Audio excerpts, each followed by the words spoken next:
আপনারা তাহিরি সুন্নি মিডিয়া চ্যানেলে সাবস্ক্রাইব করুন। দুইজন বাচ্চা ছিলেন আমলদার, একজন উসমান গাজী, এরপরে যিনি ছিলেন তিনার নাম সুলতান, দ্বিতীয় আমি আব্দুল হামিদ।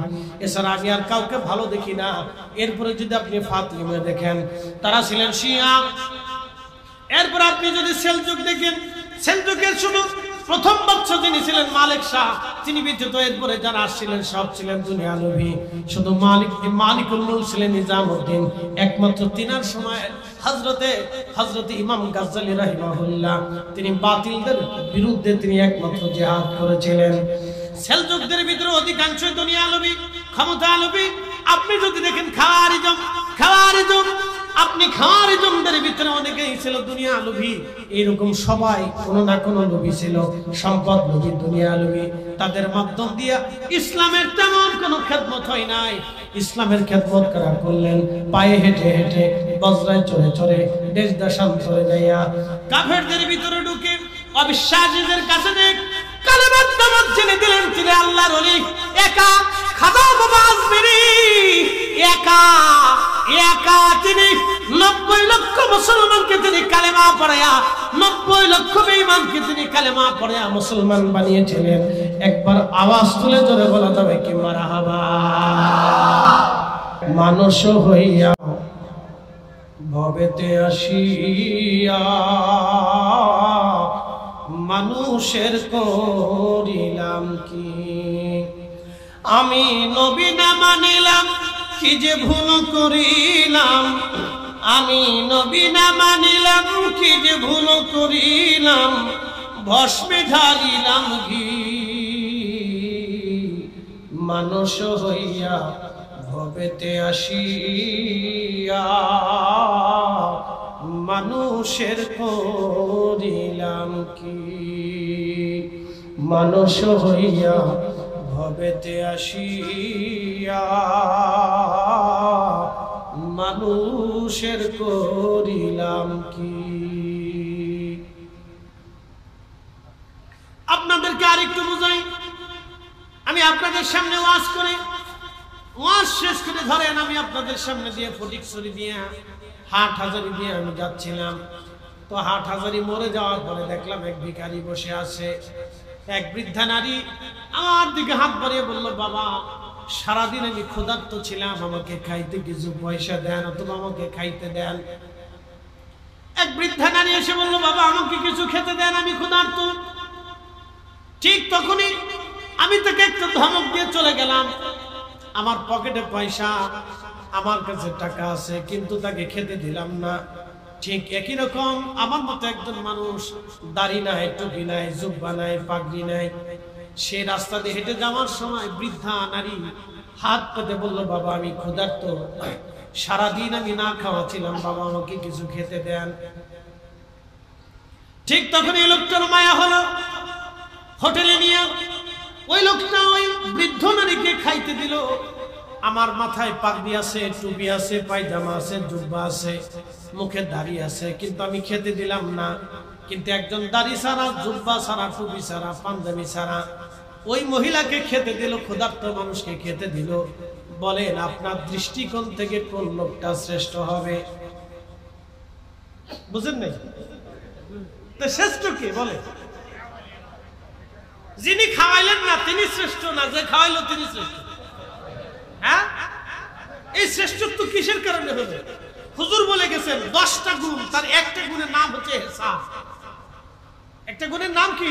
ইহসান, দয়া। দয়া ওলি হওয়ার জন্য 10টা গুণ মুহাদ্দিস সাহেব হুজুর বলে গেছেন, তার একটা গুণের নাম হচ্ছে ইহসান, দয়া। আমার মাথায় টুপি আছে কিন্তু দয়া নাই, আমার মুখে দাড়ি আছে কিন্তু দয়া নাই, আমার গায়ে জুব্বা আছে কিন্তু দয়া নাই, আর যার গায়ে টুপি নাই, মাথায় জুব্বা পাগড়ি নাই, তার দয়া আছে, সে একজন ক্ষুধার্ত করে খাইতে দিল। তাহলে আপনার দৃষ্টিকোণ থেকে সে যদি আপনার কাছে ভালো হয়ে থাকে, তাহলে বুঝতে হবে আমরা মূল ইসলাম থেকে এখনো অনেক দূরে। কয়েকদিন আগে দিনাজপুরের ভাগাড়ে এক বৃদ্ধ পাগল ক্ষুধার্ত অবস্থায় পড়ে মরে ধরল। 18 কোটি মানুষের কাছে তার খাবার জুটে নাই, 18 কোটি মানুষের কাছে খাবার জুটে নাই। কিয়ামতের ময়দানে পাগল দাঁড়িয়ে বলবে, হে রব তুমি এমন একটা দেশে আমাকে জন্ম দিয়েছিলা, আমি পাগল ছিলাম, ক্ষুধার্ত অবস্থায় না খেয়ে খেয়ে মারা গিয়েছিলাম, বিনা চিকিৎসাতে মারা গিয়েছিলাম। 18 কোটি মানুষের কাছে আমি ওষুধ পাই নাই, 18 কোটি মানুষের কাছে আমি পানি পাই নাই, 18 কোটি মানুষের কাছে আমি সহানুভূতি পাই নাই, 18 কোটি মানুষের কাছে আমি দয়া পাই নাই, 18 কোটি মানুষের কাছে আমার কোনো খাবার ছিল না। আল্লাহ, আমি ক্ষুধার্ত দুনিয়ার থেকে বিদায় নিয়েছিলাম। আজকে তোমার দরবারে আমি ফয়সালা চাই। তুমি বলে মালিক ইয়াউমিদ্দিন, বিচার দিনের মালিক, হে রব তুমি ফয়সালা করবে। আমি তোমার কাছে আদালতে বিচার দিলাম, দুনিয়ার কোন আদালতে আমার ফয়সালা হয় নাই। আমি খুদাই খুদাই মরে গেছি। দুনিয়ার কোন আদালত আমাকে নিয়ে, দুনিয়ার কোন মিডিয়া আমাকে নিয়ে, দুনিয়ার কোন গোষ্ঠী আমাকে নিয়ে কোনদিন ফয়সালার জন্য টানে নাই। হে রব তোমার দরবারে ফয়সালা দিলাম, আমি ফয়সালা নিয়ে তোমার কাছ থেকে যাব।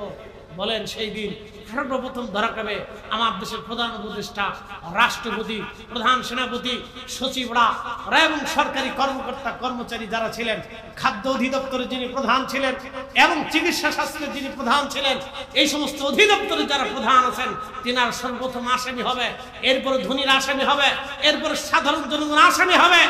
18 কোটি মানুষের সামনে সেই দিনই পাগলের ফয়সালা রব্বে করিম করবেন। 18 কোটি মানুষের কাছে খাবার হয় নাই, রাষ্ট্রের কাছে খাবার হয় নাই, রাষ্ট্র থেকে চিকিৎসা দিতে ব্যর্থ হয়েছে। আমার দেশের হাজার হাজার পাগল রাস্তা দিয়ে ঘুরে, এটার দায়িত্ব তো আমাদের জনগণের হাতে না, এটার দায়িত্ব ছিল রাষ্ট্রের হাতে। আমার দেশে 5 লক্ষ পথ শিশু আছে, ওরা মানুষের দ্বারে দ্বারে ভিক্ষা করে খায়, এটার দায়িত্ব আমাদের হাতে না, এটার দায়িত্ব ছিল রাষ্ট্রের কাছে। আমার দেশের বহু বৃদ্ধ বৃদ্ধারা এবং ক্ষুধার্তরা, অন্ধ এবং ল্যাংড়া কানা বুবারা রাস্তায় চলে, তাদের দায়িত্ব আমাদের হাতে না। আমার দেশের বহু এতিম সন্তান আছে, বহু বিধবা নারীরা আছে, তাদের দায়িত্ব জনগণের হাতে না, তাদের দায়িত্ব ছিল রাষ্ট্রের হাতে। তো রাষ্ট্রের কর্মকর্তা কর্মচারীরা ব্যর্থ হয়েছে। কিয়ামতের ময়দানে কোটি কোটি মানুষের সামনে আল্লাহ তাদের ফয়সালা করবে, তোমরা রাষ্ট্রের অধিপতি ছিলা, কেন তোমরা তোমাদের দায়িত্ব পালন করো নাই? আমার বান্দা কেন ক্ষুধার্ত ছিল? আমার অন্ধ কেন খাবার পাই নাই? আমার বোবা কেন ভর্তুকি পাই নাই? আমার অসুস্থ কেন সেই দিন সেবা পাই নাই? সেই দিন রব্বে করিমের দরবারে পাই পাই হিসাব দিয়ে জান্নাতে যাইতে হবে। 14 গোষ্ঠীর পক্ষে হিসাব দিয়ে জান্নাতে যাবার কোনো সুযোগ থাকবে না। আর রহমতের রাসূলের দরবারে তাদের জন্য কোনো সুপারিশ হবে না, কারণ রাসূলের উম্মতকে কষ্ট দিয়া রাসূলের দরজায় দাঁড়াইলে আল্লাহর রাসূল তাদেরকে সুপারিশ করবে না। নবীজি দূর দূর করে তাড়িয়ে দিয়ে বলো, দূর হ, তুই আমার ক্ষুধার্ত উম্মতকে খাবার দিস নাই, তুই আমার তৃষ্ণার্ত উম্মতকে পানি দিস নাই, তুই আমার অভুক্ত উম্মতকে ওষুধ দিস নাই, তুই আমার অসুস্থ উম্মতকে সেবা দিস নাই, তুমি আসছো আমার কাছে সাহায্য চাইতে। আজকে কিয়ামতের ময়দানে আমিও রাসূল তোকে চিনি না, আমার দরজা থেকে দূর হয়ে যা। আল্লাহ রাসূলের দরজা থেকে সেই দিন তাড়িয়ে দেওয়া হবে, আর একটা দলকে তাড়িয়ে দেওয়া হবে। সেই দিন রাসূল করিম হাউজে কাউসারের পানি পান করাইতে থাকবেন। ঠিক এমন সময় একদল উম্মত দৌড়ে দৌড়ে হাউজে কাউসারের দিকে যেতে থাকবে। ফের মাঝখান থেকে ফেরেশতারা পর্দা টেনে দিবেন, মাঝখান থেকে ফেরেশতারা ব্যারিকেড টেনে দিবেন। আল্লাহ নবী বলবেন, এ ফেরেশতারা, উম্মতি উম্মতি, এটা তো আমার উম্মত, আমার উম্মত। আল্লাহ নবীকে তখন ফেরেশতারা ডাক দিয়ে বলবেন, ইয়া রাসূলুল্লাহ, আপনার ইন্তেকালের পরে এরা আপনার ধর্মের ভিতরে নতুন নতুন মতবাদ চালু করেছিল, নতুন নতুন বিশ্বাস চালু করেছিল, নতুন নতুন মতবাদ চালু করে আপনার উম্মতকে বিভ্রান্ত করেছিল। ইয়া রাসূলুল্লাহ, আপনি জানেন না আপনার ইন্তেকালের পরে এরা উম্মতের ভিতরে কত ফেরকার সৃষ্টি করেছিল? তখন আল্লাহ নবী ডাক দিয়ে বলবেন, সুহকান লিমান গায়রা বাদি, দূর হয়ে যা, তোরা নতুন নতুন আকীদা প্রতিষ্ঠিত করেছিলি, যা, আজকে আমি রাসূলের দরজায় তোর কোনো জায়গা হবে না। তারা নামাজ পড়বে, হাউজে কাউসার মিলবে না, রোজা রাখবে, হাউজে কাউসার মিলবে না, কাবা জিয়ারত করবে, হাউজে কাউসার মিলবে না, হজ করবে, হাউজে কাউসার মিলবে না, আরাফাতে কাঁদবে, হাউজে কাউসার মিলবে না, রাসূলের দরবারে যায় জিয়ারত করবে, হাউজে কাউসার মিলবে না, শুধু বদ আকীদার জন্য। এজন্য আকীদা আহলে সুন্নাত ওয়াল জামাত ছাড়া নাজাতের কোনো রাস্তা আমি দেখি না। কথা বলেন ঠিক কিনা? আপাতত দেখি না। আপনি যদি দেখেন তো দেখেন, অসুবিধা নেই। যদি কোথাও পান তো খুঁজে খুঁজে নিয়ে চলে যান। আল্লাহর দুনিয়া অনেক বড়, কত দূর যাবে এখান থেকে। ভারত, এরপরে পাকিস্তান, আফগানিস্তান, এরপর Uzbekistan, Turkmenistan, Armenia, Georgia, Russia, Bosnia, Chechnya, Ukraine, এরপরে যেতে যেতে ইউরোপ, একবারে শেষ প্রান্ত নরওয়ে পর্যন্ত যাবে। যেতে যেতে নরওয়ের দক্ষিণে চলে যাবেন, 3 মাস সূর্য উঠে না, আবার 3 মাস সূর্য ডুবেও না। চলে যান নরওয়েতে, 3 মাস সূর্য উঠেই না, 3 মাস সূর্য ডুবেই না, একটা অঞ্চল আছে। একসাথে বলবেন আল্লাহু আকবার। যাবেন এই পর্যন্ত, আরো কত গভীরে যাবেন, যাবেন মহাসাগর পানি দিয়ে একবারে সাগরের কিনারা পর্যন্ত যেতে পারবেন। হযরত সুলতান জুলকারনাইন রাদিয়াল্লাহু আনহু, বাদশা জুলকারনাইন সূর্য উদয় যেখান থেকে হতো সেই কিনার পর্যন্ত গেলেন। সূর্য যেখানে ডুবে যেত পৃথিবীর শেষ প্রান্ত পর্যন্ত তিনি গেলেন। আল্লাহ তাকে এত দূর পর্যন্ত নিয়েছিলেন। মাশরিক এবং মাগরিবে যেতে পারবেন? পারবেন না কখনো। কত দূর যাবেন আল্লাহ তাও বলে দিয়েছেন, হাত্তা যুরতুমুল মাকাবির, কবর পর্যন্ত যাবেন, এরপরে আর কোনো সুযোগ নেই। কথা বলেন ঠিক কিনা? কোন পর্যন্ত? কবর পর্যন্ত। বুঝে ঈমান নিয়ে কবরে যাবেন, বুঝে ঈমান নিয়ে কবরে যাবেন। হুজুর গাউসে পাক রাহিমাহুল্লাহর জুতা মুবারক এক পাল্লায় দিবেন, তামাম বর্তমান জামানার উম্মতকে আর এক পাল্লায় দিবেন। হুজুর গাউসে পাকের জুতার ওজনের সমান হবে না, কারণ আওলাদ রাসূল সরাসরি হাসানি হুসাইনি ওনাদের রক্তের মাধ্যম দিয়ে আল্লাহ দুনিয়াতে কাকে পাঠাবেন জানেন? তিনি ইমাম মাহদী। একসাথে বলবেন আল্লাহু আকবার। হয় না? হয় না? আরো জোরে বলেন, আরো জোরে বলেন। না না, আরো জোরে বলেন, আরো জোরে বলেন। তিনি কে? ইমাম মাহদী। হুজুর গাউসে পাক যেই রক্তে, ইমাম মাহদী আর সেই রক্তে, হাসানি হুসাইনি। একসাথে বলবেন আল্লাহু আকবার। হাসানি হুসাইনি, ওই রক্তে ইমাম মাহদী দুনিয়াতে আসবে। তো সেই রক্তের সূর্য সন্তান হুজুর গাউসে পাক বলেন, আমার রাসূল নূর, আমরা জীবনেও মাটি বলব। এই আস্তে কোন কেন? জোরে বলেন। না না, আল্লাহ বলেন, জোরে বলেন, জোরে বলেন। হাত উঁচা করে বলেন, হাত উঁচা করে বলেন। উনি আহলে সুন্নাত ওয়াল জামাত, আমরা জীবনে এই জামাত ছাড়া অন্য জামাত মানব না। কথা বলেন ঠিক কিনা? আপনার যদি কোনো জামাত মানতে মন চায় চলে যান, অসুবিধা নেই, ওটা আপনার ইচ্ছা, স্বাধীনতা আছে। আপনাকে আমি মন্দ বলবো না, কাফেরও করবো না, ফাসিকও করবো না, চলে যান। আমার কিছু বলার অধিকার নেই, ওটা রব্বে কারীমের হাতে। মেহেশ্বরের ময়দানে কোটি কোটি মানুষ আল্লাহর আদালতে দাঁড়াবেন, আপনিও দাঁড়াবেন, অসুবিধা নেই। কোন পীর যদি আপনার কাছে ভালো না লাগে তো আহলে সুন্নাত ওয়াল জামাত তো ভালো লাগবে। কি কথা ঠিক আছে না? আপনার কাছে ভান্ডার শরীফ ভালো লাগে না, শ্রীকোট ভালো লাগে না, আটটুসি ভালো লাগে না, সারসিনা ভালো লাগে না, জৈনপুর ভালো লাগে না, ফুরফুরা ভালো লাগে না, সোনাকান্দা ভালো লাগে না, আপনার কাছে কোনো দরবার ভালো লাগে না, কোনোটাই আপনার কাছে পছন্দ হয় না, কোনো পীর পছন্দ হয় না, কোনো মাশায়েখ পছন্দ হয় না, কোনো আলেম পছন্দ হয় না, আপনার তো রাসূল পছন্দ হয়। কি কথা ঠিক আছে না? সাহাবী তো পছন্দ হয়, তো রাসূল এবং সাহাবীদের দিকে তাকাইয়া আপনাকে আহলে সুন্নাত ওয়াল জামাতে থাকতে হবে। বুঝেছেন তো? দুনিয়ার কাউকে ভালো লাগে না, নাও লাগতে পারে, আমাকেও লাগে না, মুহাদ্দিসকেও লাগে না, জামিয়া ভালো লাগে না, দারুন নাজাত ভালো লাগে না, কোনোটাই ভালো লাগে না আপনার কাছে। তা আহলে সুন্নাত ওয়াল জামাত তো ভালো লাগে, কোনোটাই ভালো লাগে না। আল্লাহ রাসূল এবং সাহাবী তো ভালো লাগে, তো আল্লাহর নবী এবং সাহাবীদের দিকে তাকাইও আপনাকে আহলে সুন্নাত ওয়াল জামাতে থাকতে হবে। অনেকে এসে বলে হুজুর ওই দরবার ভালো লাগে না, তো ভালো না লাগতে পারে আপনার, সবার কাছে কি সবাই কাছে ভালো লাগবে? বাজারে পচা জিনিসও বিক্রি হয়, কি হয় না ভাই? নরমাল জিনিসও বিক্রি হয় না ভাই? 150 টাকার লুঙ্গিও বিক্রি হয়, কি কথা কেন হয় না? আবার 10-12 হাজার টাকার লুঙ্গিও বিক্রি হয়ে যায়। ঢাকা শহরে যা দেখবেন একবারে দামি দামি দামি দামি মার্কেট, ভিতরে ঢুকতে লজ্জা করে, যে ভিতরে ঢুকে কোনটা দাম জিজ্ঞেস স্মরণ করে যাবো। একই শার্ট 150 টাকা দিয়ে কেনার পরে কি 1200 টাকা দিয়ে একই শার্ট কিনলেন, ও ঢাকা শহরে ওই মার্কেটের ভিতর ঢোকার পরে সেটা 12,500 টাকা হয়ে যায়। 1200 টাকার শার্ট 12,500 টাকা মার্কেটের ভিতর ঢুকলেই হয়ে যায়। বলে কারণটা কি? এত দাম কেন? বলে মার্কেটেরও দাম বেশি, জামারও দাম বেশি। যারা জামা পয়সা কিনে, জামা কাপড় কিনে, ওদেরও দাম বেশি। ওরা চিন্তা করে আমি ফুটপাত থেকে কিনলে একটা লজ্জা শরম আছে না, আমি অমুকের বেটা, আমি স্কয়ার গ্রুপের মালিকের নাতি, আমি বসুন্ধরা গ্রুপের ছেলে, আমার শার্ট থাকবে অন্তত মিনিমাম দুবাই থেকে আনা 1.5 লক্ষ টাকা।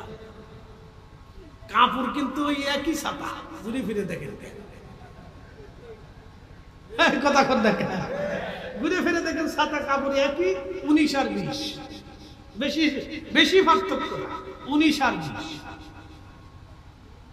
কারণ ওনার কাপড় আর হীরার টুকরো দিয়ে বানাইছে না, স্বর্ণের সুতা দিয়ে বানানো হয় না, ওনারটা এমনই কাপড় দিয়ে বানানো হয়েছে, তুলা দিয়ে, নাহলে পাট দিয়ে, অন্য কিছু তো না। 19 আর 20 না 18 20 না 15 20, এই তো। কোথেকে আনছো? বলে দুবাই থেকে আনছি। ঘোড়ার ডিম এতটুকু নিয়ে, এর বেশি কিছু না। বাঙালি আসলেই বড়, আসলেই বুঝে না। কষ্ট হতেছে আপনাদের? সাফায়াত কারা পাবে না তাদেরটা হিসাব নিয়ে যান। এখন কারা পাবে এদিকে ফিরে যাই। একসাথে জোরে বলেন তো আল্লাহু আকবার। না হয় না, আরো জোরে। কি বলেন, কিয়ামত কায়েম হবে না? একসাথে বলেন, হবে না? ইদাস সামাউ ফাতারাত ওয়া ইদাল কাওয়াকিবু তাসাগাত ওয়া ইদাল বিহারু ফুজ্জিরাত ওয়া ইদাল কুবুরু বুসিরাত علمت نفس ما قدمت وأخرت। আকাশ ভেঙে ভেঙে পড়বে, নক্ষত্রগুলি ছড়িয়ে ছিটিয়ে ভেঙে ভেঙে পড়ে যাবে, সাগর উদ্বেলিত হয়ে যাবে। পৃথিবীর কোন শক্তি সাগরকে নিবৃত করতে পারবে না। আল্লাহু আকবার। খোদার মহিমা যদি দেখতে চান তো আপনি মালদ্বীপে চলে যান, খোদার মহিমা দেখে আসবেন। বলে ফরিদে হুজুর কি আছে সেখানে? সাগর থেকে মাত্র 3 হাত উপরে জমিন, সাগর থেকে মাত্র 3 হাত উপরে জমিন। শত শত বছর ধরে সাগর জমিন ডুবায় না। ঢেউ আসে, ঢেউ চলে যায়, জোয়ার আসে, জোয়ার চলে যায়, কিন্তু জমিন ডুবায় না। তুফান হয় না, ঝড় হয় না, টর্নেডো হয় না। বাংলাদেশে তুফান হয়, ঝড় হয়, টর্নেডো হয়। বাংলাদেশটাকে বাঁচানোর জন্য আল্লাহ সুন্দরবন দিয়ে রেখেছে, সাগরের পারে বড় বড় বন, ঝাউবন দিয়ে রেখেছে, যাতে মানুষের ক্ষতি না হয়। শুধু কি তাই, পাহাড় সাগর কেন্দ্রিক এলাকাগুলিতে দেখবেন যেখানে পাহাড় নাই সেখানে বন আছে, যেখানে বন নাই সেখানে আল্লাহ পাহাড় দিয়ে রাখছে। সাগর ঘেঁষিত এলাকাতে যেখানে আপনি পাহাড় দেখবেন না সেখানে বন রেখেছেন, যেখানে বন আছে সেখানে পাহাড় নাই, যেখানে পাহাড় আছে সেখানে বন নাই। আবার যেখানে কিছুই নাই সেই সাগর এলাকা আল্লাহ নীরব করে দিয়েছেন। মালদ্বীপে গেলাম, 10 ফিট নিচে মাটি, পানির নিচে মাছ ঘুরে বেড়াচ্ছে, এত পরিষ্কার পানি দেখা যায়। শত শত বছর ধরে তারা ওই দেশে বসবাস করে। তুফান হয় না, ঝড় হয় না। শুধুমাত্র সুনামির সময় তাদের 70 জন মানুষ মারা গিয়েছিল। এছাড়া আর কোনো বিপদ তাদের ওই দেশে আসে নাই। কখনো ঝড় আসে না, সামুদ্রিক তুফান কখনো আসে না। কিন্তু বাংলাদেশে প্রত্যেক বছরে 2-1 বার করে আল্লাহ ধাক্কা মারে, 2-1 বার করে বাংলাদেশে ধাক্কা মারে, কিন্তু মালদ্বীপে আসে না। আল্লাহু আকবার। ভালো করে শুনে যাবেন, সাগর থেকে মাত্র 3 হাত উপরে জমিন। বলেন তো সাগরের ভিতরে ছোট্ট দ্বীপ, একমাত্র রক্ষা করার মালিক কে? আমার রব, আমার আল্লাহ। আল্লাহ ইচ্ছা করলে আমার রব 1 মিনিটের ভিতরে পুরা দ্বীপগুলি পানির নিচে নিয়ে চলে যেতে পারেন। 1 মিনিটও লাগবে না। শুধু পানি আসতে যত সময়, চারিপাশে শুধু সাগর আর সাগর, সাগর আর সাগর, নীল জলরাশি, তার মাঝে ছোট্ট একটা দ্বীপ, ছোট্ট একটা রাজধানী মালে, একটা ছোট্ট টুকরা এলাকা। বিমান থেকে যদি আপনি দেখেন আশ্চর্য হবেন, এই মহাসাগরের ভিতরে ছোট্ট দ্বীপগুলি কিভাবে টিকে আছে। না 1 আর 2 বছরে না, হাজার হাজার বছর ধরে এই দ্বীপ আল্লাহ টিকিয়ে রেখেছেন। তিনি রব, তিনি রব্বুল আলামিন, তিনি রব্বুল আলামিন। ওয়া ইদাল বিহারু ফুজ্জিরাত, সমগ্র সাগরের পানিগুলি জমিন আছাড় মারবে। আহা, সেই দিন সব মিসমার হয়ে যাবে। ওয়া ইদাল কুবুরু বুসিরাত, কবর উদ্বেলিত হয়ে যাবে। কবর থেকে সমস্ত মানুষগুলি উঠে উঠে আবার দৌড়াইতে থাকবে রব্বে কারিমের দিকে। সেই সময় আল্লাহর নবী বললেন, মা সন্তান বলে যাবে, সন্তান মা বলে যাবে, স্ত্রী পুত্র বলে যাবে, স্বামী স্ত্রী বলে যাবে, স্ত্রী স্বামী বলে যাবে। কেউ কারো কথা মনে রাখবে না, কারো দিকে কেউ তাকাবে না। সবাই সেই দিন বস্ত্রহীন থাকবে, কারো শরীরে কোনো পোশাক থাকবে না। বাংলাদেশের রাষ্ট্রপতি, আমেরিকার রাষ্ট্রপ্রধান, রাশিয়ান রাষ্ট্রপ্রধান, চাইনিজ রাষ্ট্রপ্রধান, সৌদির বাদশা, সেলজুক সাম্রাজ্য, উসমানীয়, আর আপনি আব্বাসীয় আর উমাইয়া বলেন, চাইনিজ সাম্রাজ্য, রোমান এম্পায়ার, আর আপনি যদি পার্সিয়ান সাম্রাজ্য বলেন, পৃথিবীর বড় বড় সাম্রাজ্যের প্রধানরা সেই দিন বস্ত্রহীন থাকবে। আল্লাহর নবীকে এক সাহাবী বলেন, ইয়া রাসূলুল্লাহ, আমরা কি সবাই বস্ত্রহীন? বলে হ্যাঁ। একজন মহিলা সাহাবী বলেন, ইয়া রাসূলুল্লাহ, মহিলারাও কি বস্ত্রহীন? নবীজি বলেন হ্যাঁ।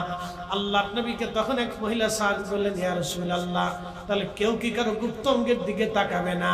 আল্লাহর নবী বললেন, সাহাবীরা রে, কিয়ামতের ময়দান এত কঠিন, এত ভয়াবহ হবে, গুপ্তাঙ্গ তো দূরের কথা, কেউ কারো চেহারার দিকে তাকানোর মতো সুযোগ হবে না। এত কঠিন আর জটিল হবে। গর্ভবতী কোনো নারী থাকলে গর্ভপাত হয়ে যাবে, একেবারে জোয়ান মধ্য মানুষগুলি বৃদ্ধ হয়ে যাবে। চুল যার সাদা কাঁচা থাকবে তার চুল সাদা হয়ে যাবে। সুঠাম দেহের অধিকারী বৃদ্ধ হয়ে যাবে, নাদুস নদুস চেহারা একেবারে ঝলসে যাবে। সেই দিন এতটা কঠিন হবে। সূর্য থাকবে মাথা বরাবর। বর্তমান সূর্য 200 কোটি ডিগ্রি সেলসিয়াস, সেই দিন সূর্যটা থাকবে 70 গুণ আরো বেশি, আর মাথা থেকে 1.5 থেকে 2 কিলোমিটার মাত্র উপরে থাকবে। এত কঠিন হবে। तमाम সৃষ্টির সমস্ত প্রাণীকুল আল্লাহর সামনে দাঁড়াবে। ফেরেশতারা সিজদার মধ্যে করে থরথর করে কাঁপতে থাকবে, জিনেরা সিজদার মধ্যে করে থরথর করে কাঁপতে থাকবে, মানব জাতি পিপিলিকার মতো দৌড়াইতে থাকবে, কেউ কারো চেহারার দিকে তাকাবে না, সিজদায় পড়ে থরথর করে কাঁপতে থাকবে। সমস্ত প্রাণীরা, গরু ছাগল দুম্বা ভেড়া বিক্রিগুলো হাসরের ময়দানে আল্লাহর সামনে সিজদায় পড়ে কাঁপতে থাকবে। বিরাট এক বিভীষিকা চলতে থাকবে। আল্লাহর রূপ হবে কাহারিয়াত, কাহার হয়ে যাবেন আল্লাহ, শক্ত হয়ে যাবেন আল্লাহ। কিয়ামতের প্রাথমিক অবস্থার কথা বলতেছিলাম, সেই সময় বড় ভয়াবহ হবে। আল্লাহ নবী বলেন, আমার উম্মতেরা সেই দিন কেউ কারো দিকে তাকাবে না। এটা কিয়ামতের ময়দানের প্রাথমিক সময় এই অবস্থা হয়ে দাঁড়িয়ে। সমস্ত নবীরা পর্যন্ত হাঁটু গেড়ে বসে যাবে, তাদের কপালের মধ্যে চিন্তার ভাঁজ পড়ে যাবে। একসাথে বলবেন আল্লাহু আকবার। তাদের গুনার কারণে না, কারণ সমস্ত নবীরা মাসুম। আল্লাহর কাহারিয়াত দেখে নবীরা পর্যন্ত ভয় পেয়ে যাবে। হায় হায়, আল্লাহকে আজকে কিভাবে ঠান্ডা করা যাবে, আল্লাহকে কি করে খুশি করা যাবে, আল্লাহকে কি করে রাজি করা যাবে। সেই সময় নবীরা পর্যন্ত ভয়ে বিহ্বল হয়ে যাবে। গুনার কারণে না, আল্লাহকে কেমনে খুশি করা যাবে এই চিন্তায় নবীদের কপালে ভাঁজ করে যাবে। সূরা তাকাসুরের তাফসীরের মধ্যে আসছে, রব্বুল আলামিনের রাসূল বলতেছিলেন, আমার উম্মতেরা সেই দিন সমস্ত উম্মতেরা দৌড়ায় দৌড়ায় আদম সুবুল্লাহর কাছে যাবে। ইতিমধ্যে হাজার হাজার বছর পার হবে। প্রচন্ড সূর্যের তাপে হাসরের ময়দান ঘর নাকতে থুতনি পর্যন্ত ডুবে যাবে। ক্ষুধার তাড়নায়, তৃষ্ণা লাগার কারণে জিহ্বা কুকুরের জিহ্বার মতো ঝুলতে থাকবে। আর মানুষেরা পেরেশান হইয়া দিক বিদিক পানির জন্য হন্য হয়ে ছুটতে থাকবে। আমার উম্মতেরা হাউজে কাউসারের পানি ছাড়া আর কোনো পানি সেই দিন থাকবে না। তোমরা খুশি হও, সেই দিন আমার রব, আমার আল্লাহ আমাকে হাউজে কাউসারের মালিকানা আল্লাহ আমাকে দিয়ে দেবে। একসাথে যারা বলেন আল্লাহু আকবার। হাউজে কাউসারের মালিকানা রব্বুল আলামিন আমাকে দিয়ে দেবে সেই দিন। খুশি হন নাই আপনারা? একসাথে জোরে বলেন আল্লাহু আকবার। হাউজে কাউসারের মালিকানা আল্লাহ তার রাসূলকে দিয়ে দেবে। নবীজি ডাক দিলেন, আমার উম্মতেরা যখন সবাই চিন্তিত, তখনই আমার রব, আমার আল্লাহ আরশে আল্লাহর ডান পাশে আমার জন্য একটা আসন বরাদ্দ করে দিবে। আসা আইয়াবা আসাকা রাব্বুকা মাকামাম মাহমুদা।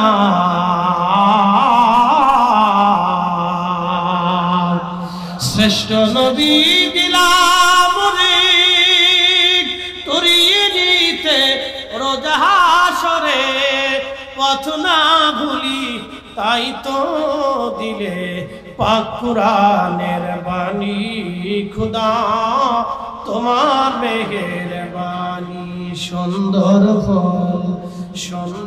ফল মিঠা নদীর পানি খোদা তোমার খোদা তোমার মেহেরবানি।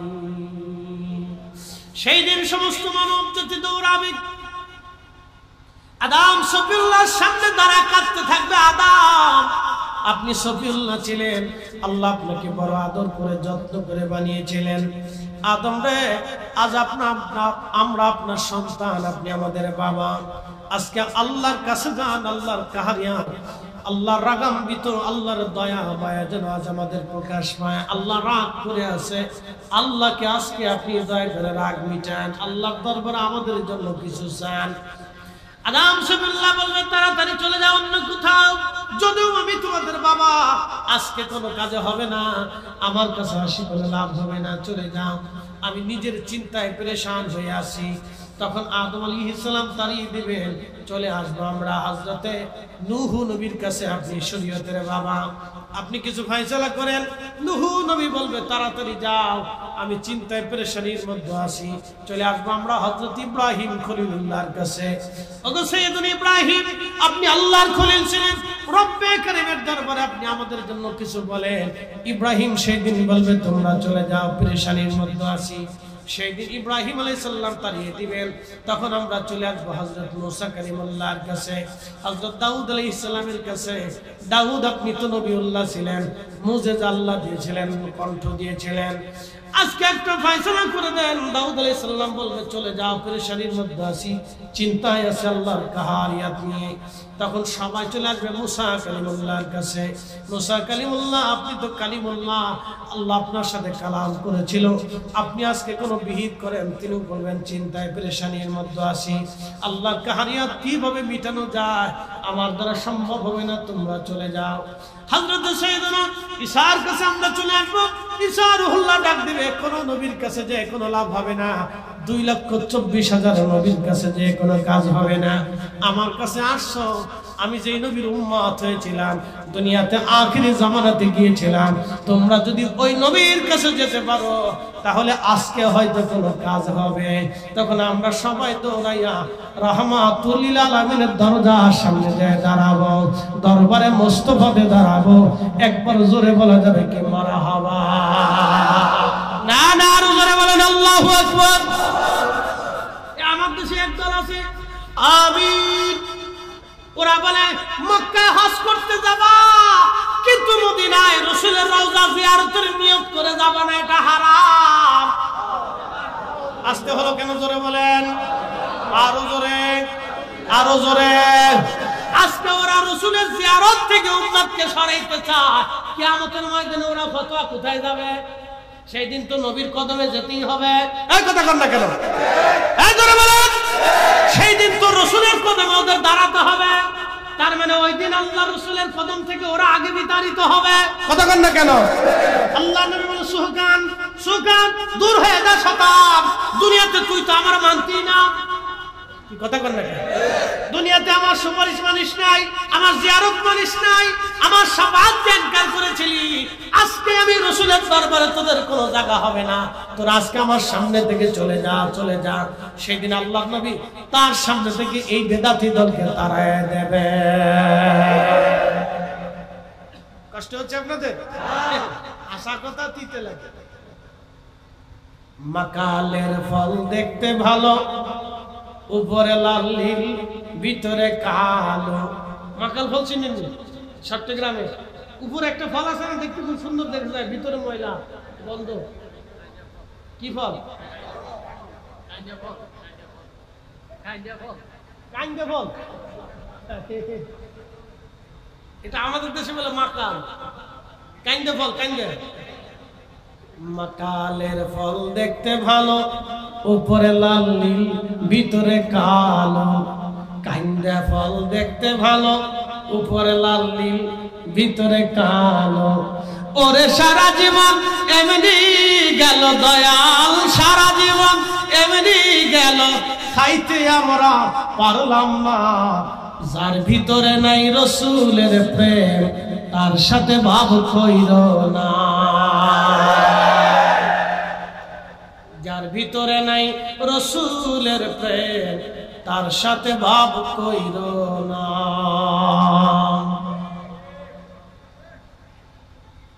যারা আজকে উম্মতকে রসুল থেকে জুদা করো, কিয়ামতের ময়দানে কেমনে করবা? কি কথা কন না কেন? আজকে যারা তাজিবে রসুল থেকে উম্মতকে জুদা বানাও, আজকে যারা ইশকে রসুল থেকে উম্মতকে জুদা বানাও, আজকে নবীর শানের মজলিস, নবীর ইজ্জতের মজলিস, নবীর আলোচনার মজলিস, মিলাদুন নবীর মাহফিলে তোমরা যারা বাধা দাও, কিয়ামতের ময়দানে রসুলের সামনে যখন যাবা তখন তো আর বাধা দিতে পারবা না, তখন তোমাকেও যেতে হবে, আমাকেও যেতে হবে। লজ্জা করা উচিত, উম্মতের শরম করা উচিত, হায়া থাকা উচিত। এটা হায়া লজ্জা শরম কিচ্ছু নেই। না না, এটা লজ্জা শরম কিছু নেই। লজ্জা শরম একবারে খেয়ে ফেলছে। সেই দিন সমস্ত উম্মত আমরা রসুলের বারগাহে দাঁড়ায় দাঁড়ায় কাঁদতে থাকবো। উম্মতের কান্না দেখে রসুল কারীম আর স্থির থাকতে পারবে না। ওই যে বলেছিলেন দয়া, একসাথে কন্যা মারহাবা, কি বলেছিলেন? দয়া দয়া, রসুলের দয়া বেশি। একসাথে কোন কি বেশি? না না, জোরে বলেন কি বেশি? এই দয়া বেশি থাকার কারণে আল্লাহ বলেন ওমা আরসালনাকা, ওমা আরসালনাকা, কা শব্দ দিয়ে আল্লাহ তো রসুলকেই নির্দিষ্ট করে বলছেন, আপনাকেই। একসাথে বলেন আল্লাহু আকবার। আপনাকেই আমি পাঠিয়েছি तमाम জগতের রহমত বানাইয়া। একসাথে বলবেন আল্লাহু আকবার। নবী কি রহমত, এটা কিয়ামতের ময়দানে রাসূল দেখাবে। বেটা, রাসূলের বারগাহে যাইতে তুমি ফতোয়া জারি করো, তোমার ওই ফতোয়ার গোষ্ঠী কি লাই?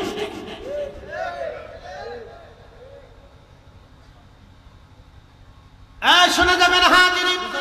মিলাদুন নবী চলবে না? ভয় পায় বলেন না, চলবে? জোরে বলেন চলবে?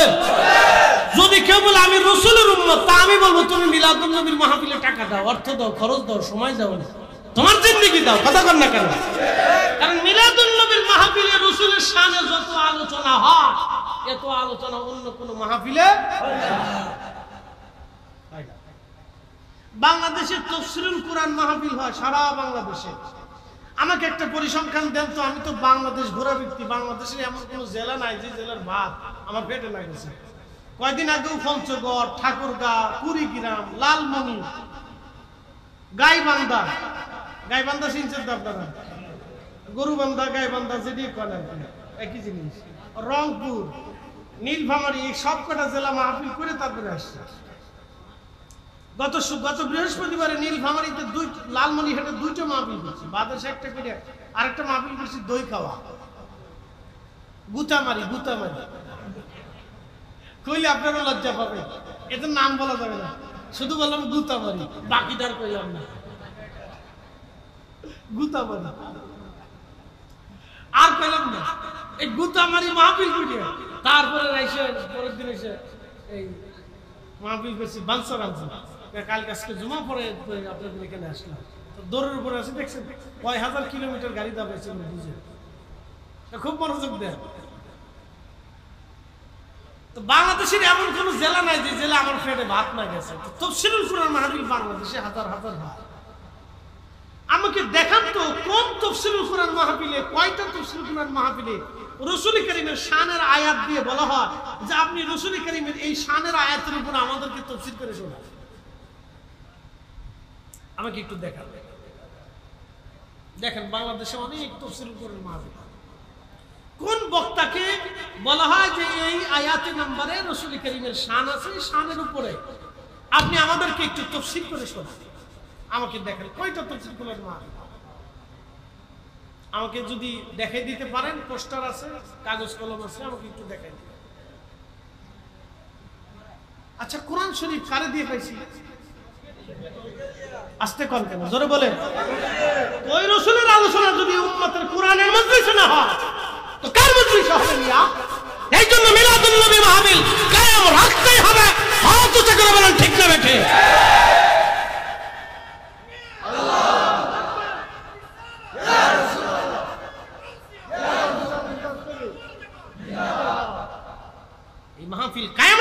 হবে।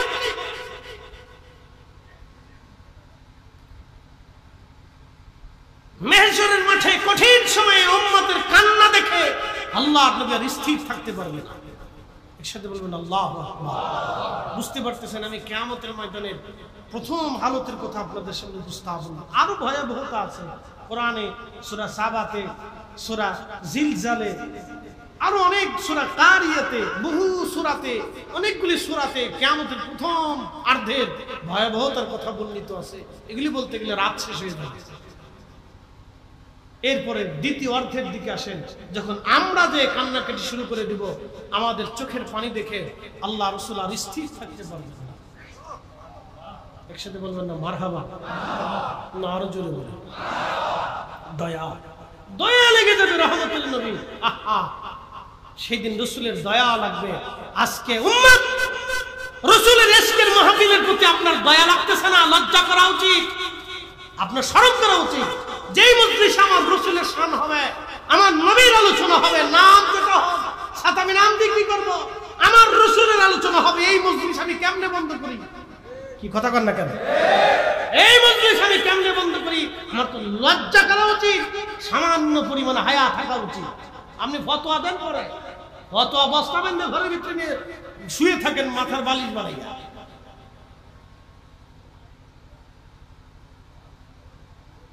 আহা, মেহবুব নবীজি আল্লাহর সামনে দৌড়াইয়া আরশে আল্লাহর সামনে খোদার কুদরতি কদমের সামনে সিজদায় পড়ে চিৎকার দিবে, ইয়া রব, ইয়া রব হাবলি উম্মতি, ইয়া রব হাবলি উম্মতি। প্রিয় নবী বলতেছেন, উম্মত সেই দিন আল্লাহ আমার কলিজার ভিতরে আল্লাহর প্রশংসার বাক্য এত পরিমাণে দিবে যে আমি যখন আল্লাহর প্রশংসা করতে থাকবো, আল্লাহ আমার দিকে মায়ার নজরে তাকিয়ে বলবে, হে মেহবুব মাথা উঠান, কেন কাঁদেন? আমি তখন বলবো, ইয়া রব হাবলি উম্মতি, আল্লাহ আমার উম্মতের উপায় কি হবে? ইয়া রব হাবলি উম্মতি, আল্লাহ আমার উম্মতের উপায় কি হবে? ইয়া রব হাবলি উম্মতি, আল্লাহ আমার উম্মতের গতি কি হবে? আল্লাহ আদর করে বলবে, হাবিব মাথা উঠান, আমি ওয়াদা করেছিলাম, ওয়ালা সাউফা ইউতিকা রাব্বুকা ফাতারদা, অচিরেই আপনাকে আমি খুশি করব, কি চান আপনি, মাথা উঠান। তখন আল্লাহ নবী বলবে, ইয়া রব হাবলি উম্মতি, আল্লাহ আমার উম্মতের গুনাহ হয়ে গেছে, অপরাধ হয়ে গেছে, খাতা হয়ে গেছে, ভুল হয়ে গেছে, আমার উম্মত আজকে আসামি হয়ে গেছে। তখন আল্লাহ বলবে, হাবিব আমি ওয়াদা করেছিলাম, আসা আইয়াবা আসাকা মাকামাম মাহমুদা, আপনাকে মাকামে মাহমুদে অধিষ্ঠিত করব, সর্বোচ্চ সম্মানের ইজ্জতের আসনে আপনি আপনাকে অধিষ্ঠিত করব, সিজদায় পড়ে থাকার জন্য না। মাথা উঠান, যান, আপনার উম্মতের ব্যাপারে আমি খুলাসা করে দিলাম, আপনি যা চাবেন আমি তাই দেব। আপনার যত উম্মত হয় আপনি নিয়ে বেহেশত আগে চলে যান। আপনার আগে কেউ আজকে হামদের পতাকা উঠাইতে পারবে না, আপনার আগে আমার সামনে কেউ কথাও বলতে পারবে না, আপনার আগে কেউ জান্নাতে যেতে পারবে না, আপনার আগে কেউ জান্নাতের দরজা খুলতে পারবে না। আপনি আপনার উম্মত নিয়ে আগে বেহেশত চলে যান। নবীজি বললেন, সেই সময় আমি ৭০,০০০ উম্মত নিব, ওই ৭০ প্রত্যেক ৭০ একজনের সাথে আরো ৭০,০০০ করে আমি নবী উম্মত নিয়ে সবার আগে ফুলসিরাত পার হইয়া আমার উম্মতদেরকে বেহেশত দিয়ে আসবো। একসাথে বলবেন আল্লাহু আকবার, আরো জোরে জোরে জোরে জোরে জোরে। রাসূলের শান ভালো লাগে না? না, সেদিন কিয়ামতের ময়দানে ভালো লাগবে না, সেই দিন লাগবে না ভালো। সেই দিন শুধু ফুসফুস দৌড়াবে, কিন্তু বিশ্বাস নিয়ে কবরে যায়, বেয়াদবি করে কবরে যায়, বিশ্বাস নিয়ে ইয়াকিন নিয়ে মহব্বত নিয়ে কবরে যায়। সাবধান, বেয়াদবি নিয়ে কবরে যান না, তাহলে ধ্বংস হয়ে যেতে হবে। আপনি যদি অস্বীকার করেন তাহলে আর পাবেন না, যদি স্বীকার করেন তাহলে পাবেন। আপনাদেরকে আরেকটু বুঝাই, শয়তানের অপরাধ কি ছিল বলেন তো? ও ৯ লক্ষ বছর আল্লাহর সাজদা দিছে না? ও কি মুআল্লিমুল মালায়েকা ছিল না? মুআল্লিমুল মালায়েকা বুঝেন, সমস্ত ফেরেশতাদের চ্যান্সেলর, সে ঠিকই কথা না, ফেরেশতাদের প্রধান সে, ফেরেশতাদের সামনে সে ওয়াজ করত। এত সুন্দর ওয়াজ ছিল তার, বাপরে বাপ, তার ওয়াজ শুনে ফেরেশতারা থরথর করে কাঁপতো আর কাঁপতে থাকতো। তার জিন্দেগির ভিতরে আসছে, তাফসীরে কুরতুবীর ভিতরে আমি পড়েছি। কাঁদতে থাকতো, ফেরেশতারা তার ওয়াজ শুনে। আরশে মুআল্লার নিচে সিদরাতুল মুনতাহার পাশে তার জন্য ইয়াকুত জমররত পাথর দিয়ে একটা মিম্বর তৈরি করেছেন, স্টেজ। ওই মিম্বরে সে বসতো, ওই আসনে বসে ওয়াজ শুরু করতো। কোটি কোটি ফেরেশতারা তার সামনে বসে ওয়াজ শুনতে থাকতো। তার ওয়াজ এত সুন্দর ছিল। ভুলটা কোথায়? ভুলটা সে উসজুদু লি আদম, আল্লাহ বলেছিল আদমের দিকে সিজদা দাও। শুনে যান, ব্যাখ্যা আমি করি নেই। আল মাউরিদে মোল্লা আলী কারি মাক্কি লিখেছেন, ইমাম শামসুদ্দিন সাখাবি, ইমাম তাকিউদ্দিন সুবকি রাহিমাহুল্লাহ, তিনারা লিখেছেন উসজুদু লি আদম, আদমের দিকে আল্লাহ সিজদা দিতে বলেছিলেন। সিজদার মাসজুদ ছিল আল্লাহ, সিজদার মাসজুদ ছিল আল্লাহ, সিজদার মালিক মূলত আল্লাহ ছিল। কিবলা ছিল আদম আলাইহিস সালাম, আর আদম আলাইহিস সালাতুস সালামের পবিত্র সুলব সেকেমে নূরে মুহাম্মাদি সাল্লাল্লাহু আলাইহি ওয়াসাল্লাম বিদ্যমান ছিল। তাজিম ছিল নূরে মুহাম্মাদি। আপনি যদি নূরে মুহাম্মাদিকে তাজিম না করেন, আপনি যদি রাসূল কারীমকে ইজ্জত না করেন, তাহলে আপনার সর্বনাশ হয়ে যাবে। আপনাকে সম্মান করতে হবে এবং মাথা নামাইতে হবে। দরবারে মুস্তাফাতে আপনাকে আদব দেখাইতেই হবে। লক্ষ কোটি বছরের ইবাদত হলেও কাজ হবে না যদি দরবারে মুস্তাফাতে আপনার বেয়াদবি থাকে। আপনাকে বুঝাইতে পারতেছি না, আমি আপনাকে বুঝাইতে পারতেছি না, কিন্তু যখন বুঝবেন তখন আফসোস করা ছাড়া কোনো রাস্তা থাকবে না। শয়তান সেজদা দিল না, যে রব জিজ্ঞেস করলেন কেন দিলি না? বলে ওর থেকে আমি শ্রেষ্ঠ। আসতে বলেন কেন, জোরে বলেন। ওর থেকে আমি শ্রেষ্ঠ। তখন রব বলেন ওয়াকারে মিনাল কাফিরিন, দূর হ বেয়াদব অহংকারী, আমার দরজা থেকে দূর হ। আমি আল্লাহ পাক, আমার জায়গা পাক, আমার স্থান পাক, আমার দপ্তর পাক, এখানে কোনো নাপাকের জায়গা হবে না। ওয়াকানা মিনাল কাফিরিন, ওয়াকানা শব্দ দিয়ে আল্লাহ রাব্বুল আলামিন চিরস্থায়ীভাবে, একেবারে স্থায়ীভাবে তাকে অবিশ্বাসী বলে ঘোষণা দিয়ে দিলেন। ওয়াকানা মিনাল কাফিরিন, দূর হ, তুই অবিশ্বাসীদের অন্তর্ভুক্ত করে দিলাম। চিরদিনের জন্য আমার এই দপ্তরে তোর আর জায়গা হবে না। এই জন্য আল্লাহর সাথে তর্ক করতে হয় না, আর রব্বের দরবারে মুস্তাফার সাথে বিয়াদবি করতে হয় না। এখানে সারেন্ডারের জায়গা। ওই সময় যদি ইবলিস বলতে ইয়া রব আমার ভুল হয়ে গেছে, আপনি আমাকে মাফ করে দেন, তার ক্ষমা হয়ে যেত। আদম আলাইহিস সালাম গন্ধম খেয়ে ফেলছেন, যদিও নবীদের ভুল ধরতে হয় না, নবীদের কোনো খাতা নাই, নবীদের কোনো গুনাহ নাই। আমি আদমের এখানে কোনো গুনাহ ধরবো না, এখানে ভুলও ধরবো না। এটা আল্লাহর সৃষ্টির রহস্য। আদম আলাইহিস সালাম আল্লাহর নিষেধকৃত ফল গন্ধম খেয়ে ফেললেন। খাওয়ার পরে আদম আলাইহিস সালাম স্বীকার করলেন, রব্বানা যালামনা আনফুসানা ওয়া ইল্লাম তাগফির লানা ওয়া তারহামনা লানাকুনান্না মিনাল খাসিরিন। আল্লাহ, হে আমার রব, আমি আমার নিজের নফসের সাথে জুলুম করে ফেলছি। আল্লাহ, আল্লাহ আমি স্বীকার করে ফেলছি। আল্লাহ আমি স্বীকার করতেছি। আল্লাহ তুমি খাইতে নিষেধ করেছিলে, আমি খেয়ে ফেলেছি। আল্লাহ আমি স্বীকার করতেছি, আমার নফসের সাথে আমি জুলুম করেছি। নবীদের কোনো গুনাহ নাই, তিনি বেমাসুম ছিলেন, কিন্তু তিনি বলতেছেন আমি স্বীকার করলাম। আল্লাহ আমি স্বীকার করলাম, আমি জুলুম করে ফেলছি। আল্লাহ আমি স্বীকার করে নিলাম। এই জন্য যখনই দোয়া করবেন তখনই স্বীকার করবেন আল্লাহ ভুল হয়ে গেছে। যখনই দরবারে মুস্তাফার বিষয় আসবে তখনই আপনি নরম হয়ে যাবেন। রাসূল করিমের দপ্তর দরবারে মুস্তাফাকে এখানে আদব দেখাবেন, এখানে হেটামগিরি দেখেন না, এখানে হেটামগিরি চলে না। এই কথা বলেন না কেন? হেটামগিরি এখানে চলে না, হেটামগিরি এখানে চলে না। আপনার ওই বিদ্যা সিদ্ধ ও ছাতা দরবারে মুস্তাফাতে চলে না। এখানে চলে আনুগত্য, এখানে চলে তাকওয়া, এখানে চলে গোলামি। কথা বলেন ঠিক না বেঠে? আপনার হেটামগিরি এখানে চলে, হেটামগিরি এখানে চলে। এখানে চলে আনুগত্য, এখানে চলে আদব, এখানে চলে দরবারে মুস্তাফাতে মহব্বত, হেটামগিরি চলে।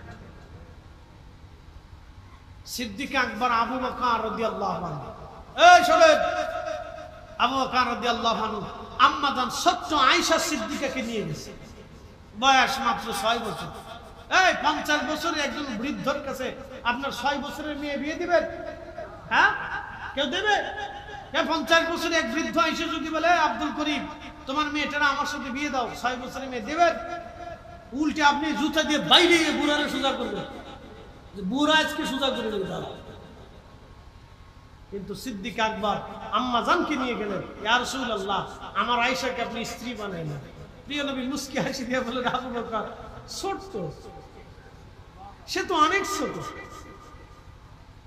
বলতেছি ইয়া রাসূলুল্লাহ ছোট বড় বুঝি না, আপনি আমার আয়েশাকে বিবাহ করবেন। আমি চাই, আমি আপনার জিন্দেগীর খেদমত করেছি, সম্পদ দিয়ে করেছি, দেহ দিয়ে করেছি, মন দিয়ে করেছি, হিজরত দিয়ে করেছি, সহায় সম্বল ফেলে করেছি, জিহাদে আপনার পাশে দাঁড়ায় যুদ্ধ করেছি, নিজের জীবনকে বাজি রেখে জিহাদ করেছি। ইয়া রাসূলুল্লাহ জিন্দেগীর সমস্ত মান আপনার কদমে কুরবানি করে দিয়েছি। হুজুর আমার জিন্দেগিটা কুরবানি করার জন্য দিয়েছি, কিন্তু হুজুর আপনার ঘরে আমি খেদমত করতে পারি নাই, আপনার ভিতরের খেদমতটা আমি করতে পারি নাই, আপনার ঘর গুছিয়ে দিতে পারি নাই, আপনার জামা কাপড় ধুয়ে দিতে পারি নাই। ইয়া রাসূলুল্লাহ আমার আয়েশা আপনার ঘরের খেদমতটা করে। আসতে হলো কেন, জোরে বলেন। দরবারে মুস্তাফাতে আনুগত্য চলে, হেটামগিরি চলে না, মাসলা বাতায় না, এখানে আনুগত্য চলে। আল্লাহ রাসূল বললেন আয়। সিদ্দিক আকবর বিয়ে করলেন আল্লাহর নবী, 9 বছর পরে আল্লাহ রাসূল তাকে ঘরে নিয়ে আসলেন। বুঝতে পারছেন আনুগত্য। রাসূল করিম তো আম্মা জান আয়েশার বিবাহের ব্যাপারে প্রস্তাব দেন নাই, বরং হযরত আবু বকর সিদ্দিক জোর করে নিয়ে আসেন, হুজুর আপনার আত্মীয়তা করতেই হবে, আমি চাই আপনার সাথে আমার রক্তের সম্পর্ক থাকুক। একসাথে বলবেন আল্লাহু আকবার। বুঝতে পারছেন একজন সাহাবী দিল দিয়ে, জীবন দিয়ে, দেহ দিয়ে, অর্থ দিয়ে, মাল দিয়ে, সন্তান দিয়ে পর্যন্ত খেদমত করে চলে দরবারে মুস্তাফাতে আনুগত্য চলে, প্রেম চলে, ভালোবাসা চলে, গোলামি চলে। এখানে ফতোয়া চলে না, এখানে কোনো ফতোয়া চলে না। রাসূল কারীমের ইজ্জতের বিরুদ্ধে কোনো ফতোয়া চলে না, কেউ ফতোয়া দিলে তা মানাও যাবে না। কি কথা কন না কেন? নবীর সম্মানের বিরুদ্ধে কেউ ফতোয়া দিলে মানা যাবে না। দরবারে মুস্তাফার ইজ্জতের বিরুদ্ধে কোনো ফতোয়া গেলে ফতোয়া মানা যাবে না। পৃথিবীর যত বড় আলেম হোক তার ফতোয়া মানা যাবে না। মক্কার ইমাম হলো মানা যাবে না, মদিনার মসজিদের ইমাম হলো মানা যাবে না। আমরা মদিনার মসজিদের ইমাম চিনি রাসূল দিয়া। কি কথা কন না কেন? তোরা কে যাবি নবীর নব কাতে আয়। সুন্দর। তোরা কে যাবি নবীর নব কাতে আয়। সুন্দর। রূপকাঠির ওই নৌকা খালি, যদি এর সাথে কিছু বাদ্য টাদ্য থাকতো তাহলে কিন্তু ভালোই শোনা যেত। রূপকাঠির ওই নৌকা খানি নাহি ডুবার ভয়, তোরা কে যাবি নবীর নৌকাতে আয়। নবী না মানে যারা মহাহেদ কাফের তারা এ দুনিয়া। কথা কিন্তু সুন্দর, লাইন মতো আছে। এরপরে দেখেন কি কয়, যিনি মুর্শিদ তিনি রাসূল, তিনি খুদা হয়। জোরে বলেন নাউজুবিল্লাহ। শেষ। একসাথে বলেন কি? জোরে বলেন, আরো জোরে, আরো জোরে। হুজুর গাউসে পাক কি রাসূল? কথা কন না কেন? হুজুর গাউসে পাক কি রাসূল? আহলে সুন্নাত ওয়াল জামাতের আকীদা বুঝুন, হুজুর গাউসে পাক কি রাসূল? তিনি ওলি। কথা বলেন না, তিনি কি? ওলিদের সর্দার, তিনি ওলি। জোরে বলেন, তিনি ওলি। আমাদের রাসূল রাসূল, আল্লাহ আল্লাহ। জোরে বলেন, আল্লাহ আল্লাহ, রাসূল রাসূল, আর ওলি ওলি। আর উনি কি করছেন? সব এক জায়গায় নিয়েছেন। আগে লেখছে ভালো, পরে এসে শেষ। এই জন্য ওনাদের থেকে কোন আকীদা নিলে আপনার জাহান্নাম ছাড়া আর কোন রাস্তা। এটা হচ্ছে মুতাজিলাদের আকীদা। দেখেন তাদের আরেকটা গান আছে, তুমি যেমনে নাচাও তেমনে নাচি, পুতুলের কি দোষ। অর্থ খুব মারাত্মক। তাদের বিশ্বাসে গাছের পাতা পর্যন্ত আল্লাহর হুকুম ছাড়া লড়ে না। অতএব মানুষ গুনাহ করলেও আল্লাহর হুকুমে করে, চুরি করলেও আল্লাহর হুকুমে করে, জেনা করলেও আল্লাহর হুকুমে করে, ডাকাতি করলেও আল্লাহর হুকুমে করে, মিথ্যা বললেও আল্লাহর হুকুমে মানুষ করে। অতএব মানুষের কোনো দোষ নাই, মানুষের কোনো গুনাহ নাই, তাদের বিশ্বাসে মানুষ কোনো গুনাহ করে না। এটা হলো মুতাজিলাদের আকীদা। এই আকীদা মুতাজিলাদের ছিল। তারা বলতো মানুষের কোনো দোষ নাই, মানুষের কোনো গুনাহ নাই, সব আল্লাহ করায়। অতএব সব আল্লাহর কাজ কারবার, আল্লাহর কায়দা বায়দা, সব দোষ আল্লাহর উপরে চালাই দিছে, সব দোষ আল্লাহর উপরে চালাই দিছে। এরা যেমন মিথ্যাবাদী, অতএব যারা বলবে তুমি যেমনে নাচাও তেমনি নাচি, পুতুলের কি দোষ, এইগুলি হলো মুতাজিলাদের আকীদা। এই আকীদা যারা নিবে তারা জাহান্নামে চলে যাবে। আমার মালিকের সাথে বেঈমানি কইরা, বিয়াদবি কইরা কথা বলেন ঠিক কিনা?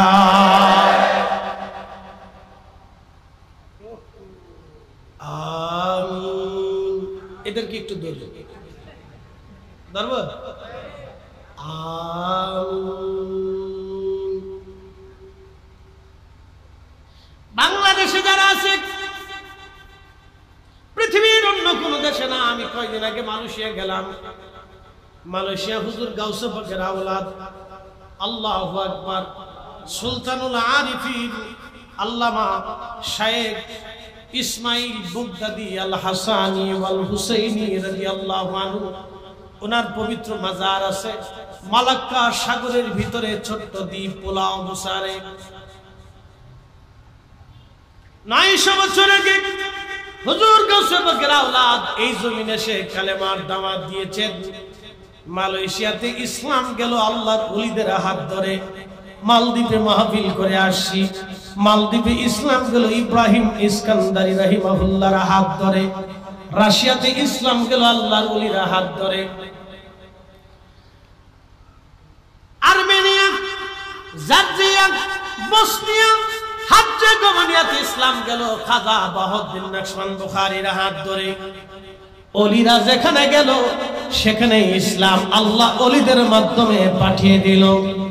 বাংলা ইসলাম আসলো বাইজুল বুস্তামি রাহমাতুল্লাহ আলাইহি, বদর শাউলিয়া, 12 আউলিয়া, 360 আউলিয়া, খাজা বাবা আজমিরি, কুতুবউদ্দিন কাকি, নিজামউদ্দিন আউলিয়া, পাকিস্তানের দাতাগঞ্জে বক্স রাহমাতুল্লাহ আলাইহি সহ অসংখ্য ওলিদের মাধ্যমে এই জমিনে কালেমার দাওয়াত পৌঁছিয়েছে। তামাম দুনিয়াতে ওলিদের দিয়া, কথা বলেন ঠিক কিনা? তাম পৃথিবীতে ওলিদেরকে দিয়ে আল্লাহ ইসলাম পাঠিয়েছেন, কালেমা পাঠিয়েছেন, ঈমান পাঠিয়েছেন। খুব ভালো করে শুনে যাবেন। সেইখানের মসজিদে আমি নামাজ পড়তে গেলাম, দেখি মসজিদের ইমাম যিনি আজানের আগে মুয়াজ্জিন সালাতু সালাম পড়তেছে, দুরূদ শরীফ পড়তেছে, কোরআন শরীফ তেলাওয়াত করতেছে। যত বেদাতের ফতোয়া খালি বাংলাদেশেই চলে। নামাজের পরে দোয়া করলেন, ওনরা যদিও শাফিঈ, ওনরা কি মাযহাবগত, তারা শাফিঈ, বুকে হাত বেঁধে তারা নামাজ পড়লেন। মাযহাবগত শাফিঈ নামাজের পরে দোয়া করলেন, এরপরে মিলাদ শরীফ পড়ল। হুজুর গাউসে পাকের আওলাদের মাজার দরবারে, আল্লাহু আকবার, সেই সাগরের একটা দ্বীপের ভিতরে প্রত্যেক জুমাতে এবং তাদের রবিবারের দিন, ছুটির দিনে হাজার হাজার মুসলমান ওইখানে যায় জিয়ারত করার জন্য।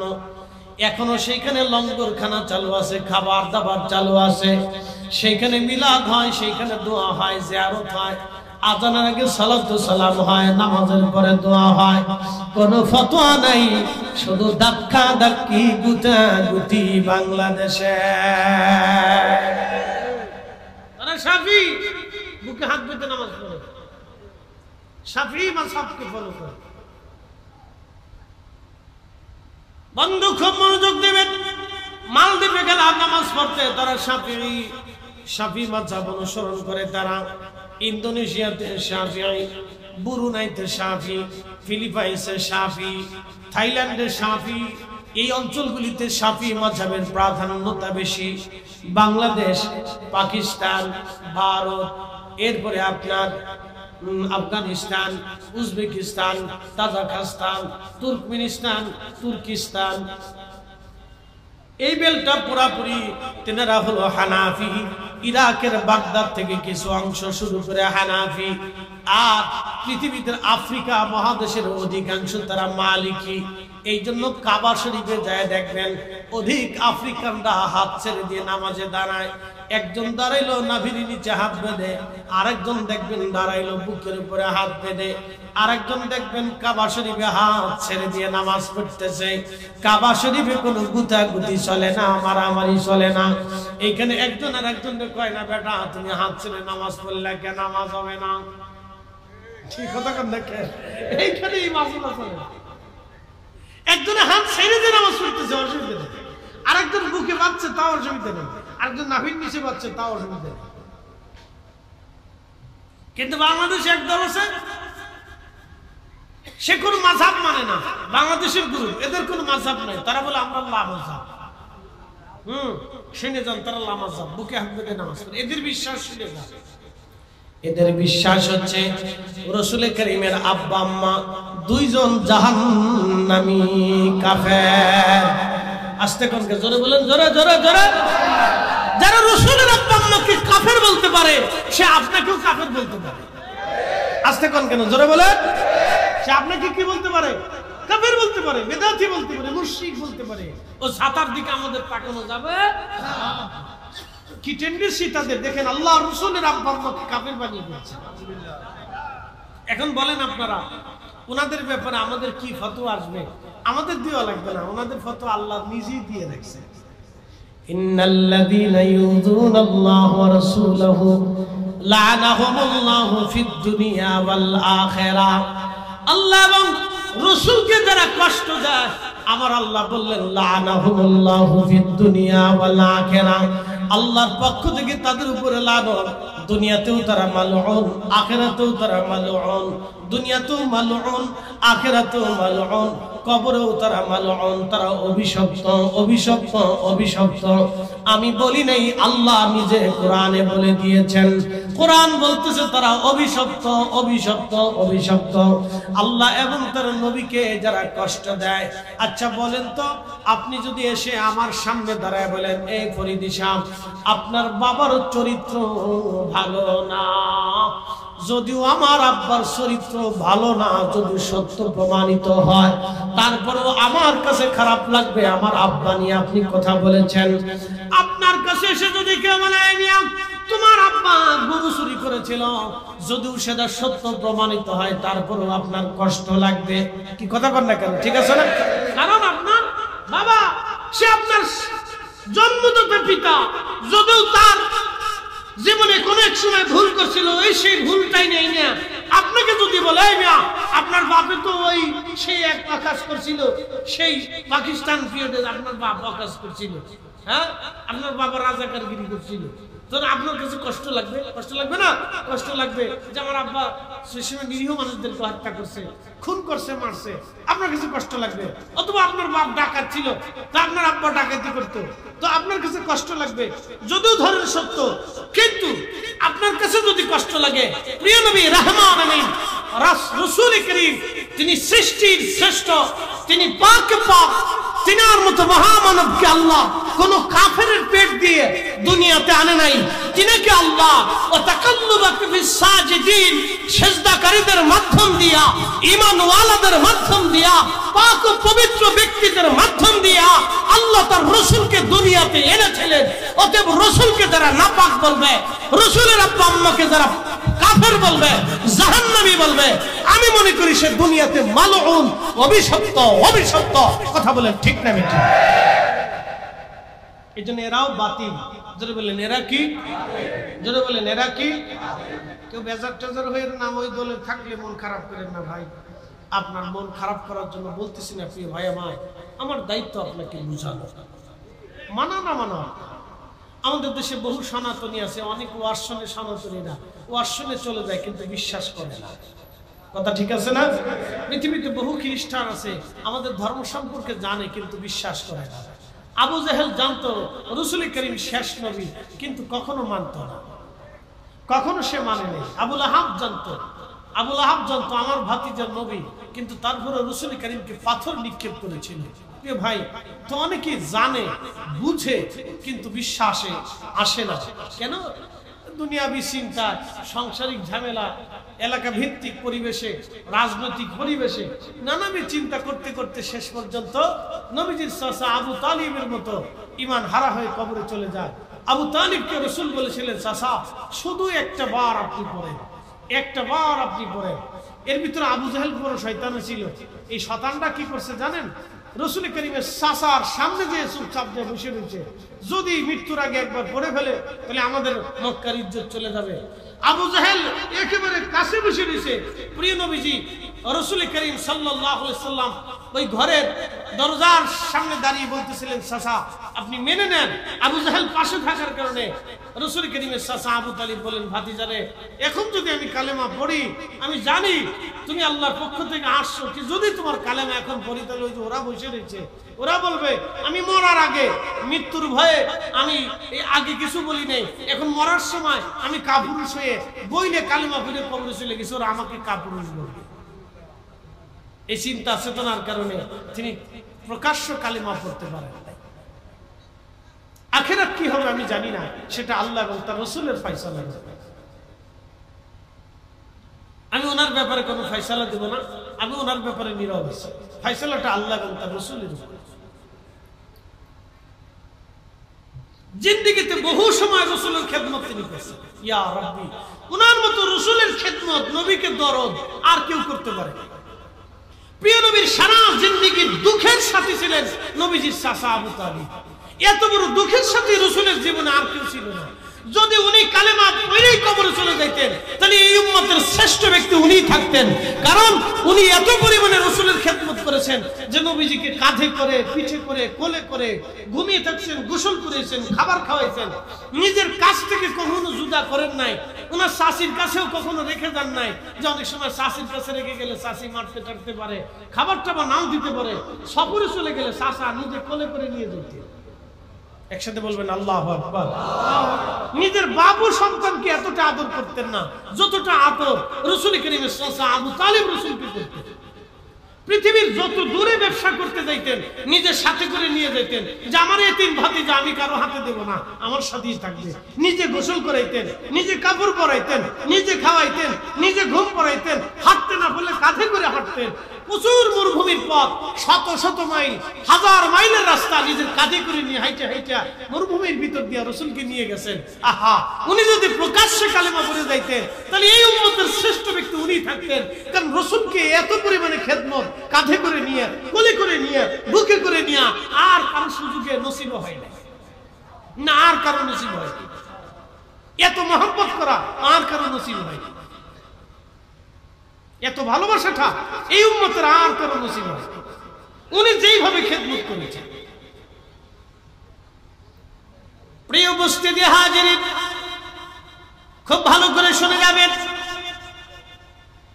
রাসূল করিমের চাচা আবু তালিব এত পরিমাণে খেদমত করেছিলেন, যদিও আল্লামা ইমাম সুয়ুতি আল হাবিলিল ফতোয়া আল মুজাল্লাদুস সানি এই খণ্ডের ভিতরে একটা ঘটনা লিখেছেন। মাসালিকুল হুনাফা বিওয়ালিদাইল মুস্তাফা, নবীজির আব্বা আম্মা জান্নাতি নাকি জাহান্নামী 700 বছর আগে তিনি সমাধান দিয়েছেন। বিশ্ববিখ্যাত মুহাদ্দিস, তৎকালীন সময়ে 2 লক্ষ হাদিসের হাফেজ ছিলেন। এমন কোন হাদিসের কিতাব নাই যে হাদিসের কিতাব ওনার মুখস্থ না ছিল। দুনিয়ার এমন কোন হাদিসের কিতাব নাই যে হাদিসের কিতাব ইমাম সুয়ুতির মুখস্থ না ছিল। একসাথে বলবেন আল্লাহু আকবার।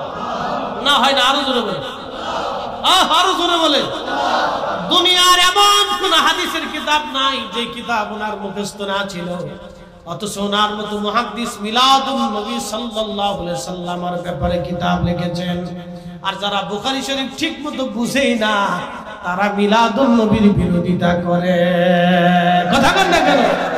যারা মিলাদুন নবী বুঝেই না, বুখারী শরীফ যারা বুঝে না ঠিক মিলাদুন নবীর বিরোধিতা করে, আর যার বুখারী শরীফ সহ দুনিয়ার সমস্ত হাদিসের কিতাব যাদের মুখস্থ ছিল তারা মিলাদুন নবীর পক্ষে দলিল দিয়ে কিতাব লিখে গেছে।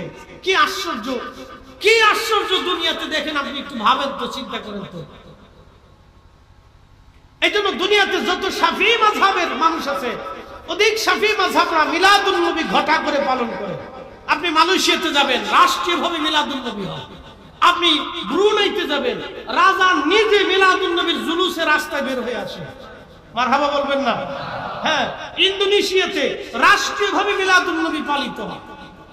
শাফিঈরা মিলাদুন নবী পালন করে, কারণ শাফিঈ মাযহাবের ছিলেন ইমাম আব্দুর রহমান জালালউদ্দিন আস-সুয়ুতী। ওরা ওনাকে খুব সম্মান করে, উনি শাফিঈ মাযহাবকে ফলো করতেন। ইমাম সুয়ুতী, ভালো করে শুনে যান। তো ইমাম সুয়ুতী মাসালিকুল হুনাফা বিওয়ালিদিল মুস্তাফা, নবীজির আব্বা আম্মা জান্নাতে নাকি জাহান্নামী, এই ব্যাপারে কিতাব সমাধান দিয়ে গেছে। অতএব রাসূলের আব্বা আম্মাকে কেউ যদি জাহান্নামী বলে তাহলে আমরা বুঝবো তারা মালউন, তারা ইহুদিদের সর এবং দালাল। কথা বলে ঠিক না বেঠিক? ও আসছে আমাদের ঈমানকে চুরি করার জন্য। এই জন্য আকাইদে আহলে সুন্নাত ওয়াল জামাত ছাড়া আর কোন নাজাতের রাস্তা, একসাথে বলেন, নাজাতের রাস্তা নেই, কোন রাস্তা নেই। মনে রাখবেন, কোন রাস্তা নেই। রব্বুল আলামিন কোরআনে বললেন, ইয়াউমা তাবিয়াদ্দু উজুহুম ওয়া তাসওয়াদ্দু উজুহুম ফাআম্মাল্লাযীনা ওয়াদ্দাত উজুহুহুম আকাফারতুম বা'দা ঈমানিকুম ফাদুকুল আযাবা বিমা কুনতুম তাকফুরুন।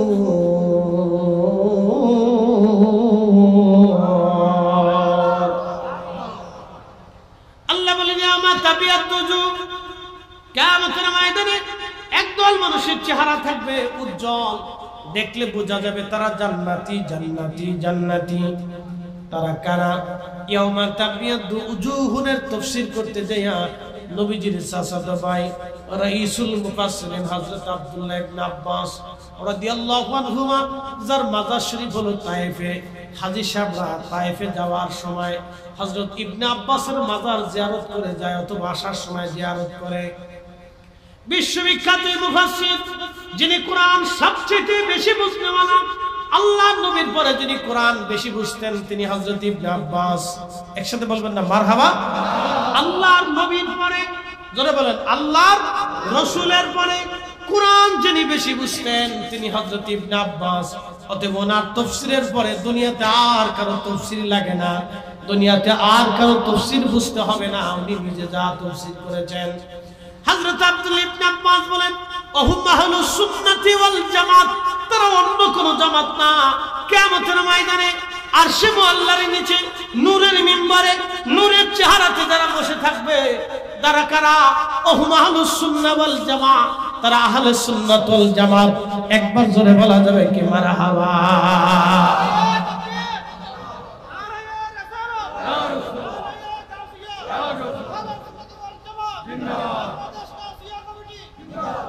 আমার দিকে তাকান, ভালো করে বুঝে যান। 1450 বছর আগে রাসূলের সাহাবী বললেন আহলুস সুন্নাহ ওয়াল জামাত। একসাথে বলবেন না মারহাবা? না আরো জোরে বলেন আল্লাহু আকবার। না জোরে বলেন আল্লাহু আকবার। বলেন ইয়া রাসূলুল্লাহ। তাহলে সাহাবীদের ভিতরেও আহলুস সুন্নাহ ওয়াল জামাতের চর্চা ছিল। জোরে বলেন, সাহাবীদের ভিতরেও আহলে সুন্নাত ওয়াল জামাতের আকীদার চর্চা ছিল। যদিও সাহাবায়ে কিরামের ভিতরে কোনো বেআকিদার সাহাবী ছিলেন না, কিন্তু তারপরেও তাদের ভিতরেও আহলে সুন্নাত ওয়াল জামাতের আকীদার চর্চা ছিল। তাহলে এই জামাত নতুন কোন জামাত না, এই জামাত আল্লাহ এবং সাহাবী এবং আউলিয়া কিরামের জামাত। কথা বলেন ঠিক না বেঠিক?